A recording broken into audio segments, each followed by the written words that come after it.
The global financial crisis is slowly fading into history, and William Strong says the Asia-Pacific region weathered it well. Now, Strong, who was the co-CEO of Morgan Stanley for Asia-Pacific in the aftermath of the crisis, says the region is positioned for significant growth compared to the rest of the world. The growth that you are going to experience here in Asia-Pacific is going to be phenomenal. And particularly for the students in the room, what I would tell you is I think you're at exactly the right place at precisely the right time. This century is going to be the century of Asia-Pacific. So you're really in a great position. Speaking at NUS for the Leadership Dialogue series, Strong shared his views on the financial crisis and its implications for the Asia-Pacific region. As he sees it, the cause of the crisis was one simple but mistaken idea. The great financial crisis, in my judgment, was created in large measure on the belief, particularly in the United States, but also Europe, that residential real estate prices were going to go up forever. And so it was going to keep going up and up. So if they're going to keep going up and up, what happens? What happened is that underwriting standards went down, the number of subprime mortgages went up, and when the bubble burst, there was an unprecedented number of defaults. Investment banks that held those loans in mortgage-backed securities saw their net worth plummet. Could it happen here? With real estate prices on the rise in many Asian cities, Strong was asked if the region is facing a similar risk. I don't want to overstate this. I think it is an issue, but I think it's a very modest issue. I think maybe by watching how difficult it was in the United States and in Europe, it's made government officials here more sensitive to the fact that we've got to be careful about real estate prices.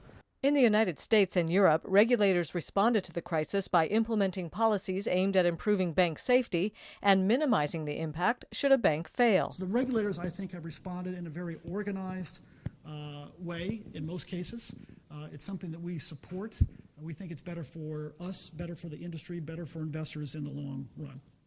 And he says Asia is doing a better job at keeping a lid on real estate prices, partly because of the way deals are financed. There's not the leverage on leverage of the asset-backed securities that were prevalent in the West.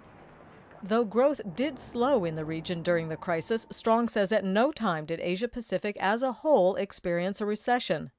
Now, 9 of the 15 fastest-growing economies in the world are in Asia-Pacific, and by 2040, it will account for almost half of the world's GDP. We're expecting to have anyone you talk to is going to say the economic growth in this region of the world is going to be astounding in the next 15, 20, 30 years. There are a few issues that could trip up the region's growth that need to be resolved. Chief among them for Strong, the lack of a pan-Asian bond market, guarantees of the free movement of goods, services, people, and capital across borders, and giving investors confidence in the adherence to the rule of law. You want to know that I'm going to be treated fairly as a foreigner, there's going to be transparency, and if somebody unfairly and illegally discriminates against me or cheats me, I've got redress in the courts. I've got someone else, I've got a local regulator I can turn to. If I don't have any of that, I'm going to invest someplace else.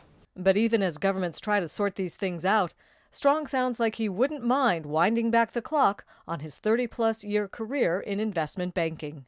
I think that Asia-Pacific is facing a very bright future. I've loved my career, but I would trade places with you right now if I could. You're at a very, very exciting time, and I think you've got a very bright future in front of you. For NUS Business School, I'm Katie Sargent.